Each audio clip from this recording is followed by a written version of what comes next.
जय हिंद दोस्तों, स्वागत है आप सभी का आपके अपने YouTube चैनल जैकपुर पे। तो आज के इस वीडियो में हम लोग क्लास 12 के होम साइंस का मंथली टेस्ट के लिए मोस्ट इंपॉर्टेंट सवाल लेकर आए हैं। तो वीडियो काफ़ी इंपॉर्टेंट है, शुरू से लेकर अंत तक बने रहिए। साथ ही साथ यदि आपने अभी तक हमारे चैनल को सब्सक्राइब नहीं किया है तो कर लीजिएगा परीक्षा की तैयारी के लिए, और हमारे दिए गए नंबर पर एक बार संपर्क करके अपने व्हाट्सअप ग्रुप को जरूर ज्वाइन कर लीजिएगा। तो चलिए स्टार्ट करते हैं। सबसे पहला सवाल आपके स्क्रीन पर आ चुका है। पहले सवाल में आपसे पूछा गया है कि भोजन में प्रोटीन की कमी से कौन सा रोग हो जाता है। तो ये जो बीमारी होती है ये क्वाशियोरकर बीमारी होती है। देखिए ये वाला पीडीएफ आप लोगों को हम जो है अपने जो है टारगेट ग्रुप में डाल देंगे। टारगेट ग्रुप में जो बच्चे ज्वाइन हैं उनको टेंशन लेने की आवश्यकता नहीं है, उनको ये वाला पीडीएफ मिल जाएगा। और जो लोग अभी तक ज्वाइन नहीं हुए, अगर वो ज्वाइन होना चाहते हैं तो आप हमारे दिए गए नंबर पर मैसेज करके हमारे टीम से संपर्क कर सकते हैं, उनको रिक्वेस्ट कीजिएगा टारगेट ग्रुप में जोड़ने के लिए। ठीक है, तो चलिए अगले सवाल पे आते हैं। ये तो इसका आंसर हमने बता दिया आप लोगों को, क्वाशियोरकर हो जाएगा, ध्यान में रखिएगा। दूसरा सवाल आते हैं हम लोग, मानव शरीर की वृद्धि और मरम्मत के लिए कौन सा पोषक तत्व जो है वो आवश्यक होता है। तो वो जो होता है वो प्रोटीन होता है ना, प्रोटीन ही होता है। ठीक है, ध्यान रखिएगा। अगले सवाल पे आते हैं, शरीर को ऊर्जा देने वाला प्रमुख पोषक तत्व कौन सा है। तो शरीर को ऊर्जा देने वाला प्रमुख पोषक तत्व जो है वो है आपका कार्बोहाइड्रेट हो जाएगा। ठीक है, कार्बोहाइड्रेट से जो है तुरंत ऊर्जा मिलती है। नेक्स्ट आते हैं अगले सवाल पे कि भोजन को संतुलित कहा जाता है जब। भोजन को संतुलित तब कहा जाता है जब सभी पोषक तत्व उचित मात्रा में रहते हैं, है ना, उचित मात्रा में रहेंगे तब उसे संतुलित कहा जाएगा। नेक्स्ट आते हैं अगले सवाल की, शिशु के जीवन से पहले 6 महीने में कौन सा आहार दिया जाता है। तो पहले 6 महीने में केवल और केवल माँ का दूध पिलाया जाएगा। ऑप्शन नंबर 20 का यहाँ पे करेक्ट आंसर हो जाएगा। अगले सवाल पे आते हैं, क्वेश्चन नंबर 6 में कहा गया है कि विटामिन ए की कमी से कौन सा रोग हो जाता है। तो विटामिन ए की कमी से जो बीमारी हो जाती है उसको बोलते हैं हम लोग रतौंधी। ऑप्शन नंबर ए हो जाएगा। अगले सवाल पे आते हैं कि कौन सा विटामिन सूर्य के प्रकाश से प्राप्त होता है। तो सूर्य के प्रकाश से प्राप्त होने वाला विटामिन है आपका विटामिन डी।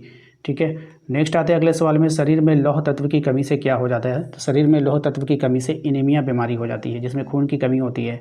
नेक्स्ट आते हैं हम लोग अगले सवाल की, पानी को शुद्ध करने का सबसे सरल तरीका कौन सा है। तो पानी को शुद्ध करने का जो सबसे सरल तरीका है उसको उबाल दीजिए। ठीक है, सबसे ईजी है। नेक्स्ट आते हैं अगले सवाल पे। अगला सवाल कहा गया है कि निम्न में से कौन सा संक्रामक रोग है। यहाँ पर आपको संक्रामक रोग को पहचानना है। तो ये जो हैजा है ये एक संक्रामक बीमारी है। अगले सवाल पे आते हैं कि संतुलित भोजन का क्या अर्थ होता है। तो जिसमें सभी पोषक तत्व जो है उचित मात्रा में उपलब्ध हों उनको संतुलित भोजन कहा जाता है। नेक्स्ट आते हैं अगले सवाल पे, कहा गया है कि भोजन पकाते समय पोषक तत्वों की हानि को कैसे कम किया जा सकता है। तो कम समय में ढक कर पकाने से, अगर आप उसको ढक कर पकाते हो ना तो पोषक तत्व की कम जो जल्दी मतलब ज़्यादा नुकसान नहीं होगा।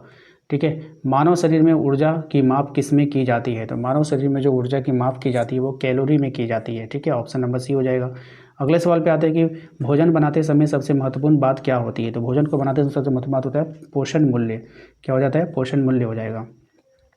अगले सवाल पे आते हैं, कह रहा है कि उपचारात्मक आहार किससे दिया जाता है। तो बीमार व्यक्ति को।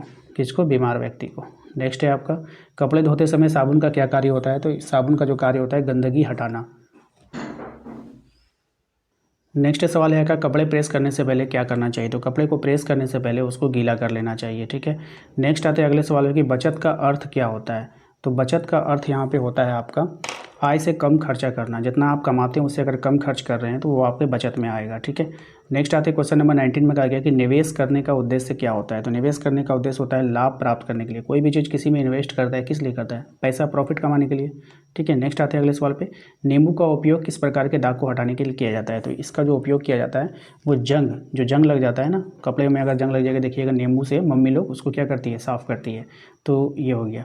तो आशा करते हैं कि आपको आज का ये वीडियो पसंद आया होगा। वीडियो अच्छा लगा तो इसको लाइक कर देना है। चैनल पे पहली बार आए सब्सक्राइब कर लीजिए, बेल आइकन को प्रेस कर लीजिए ताकि आने वाली हर एक वीडियो का नोटिफिकेशन आपके मोबाइल पे मिलता रहे। Thank you.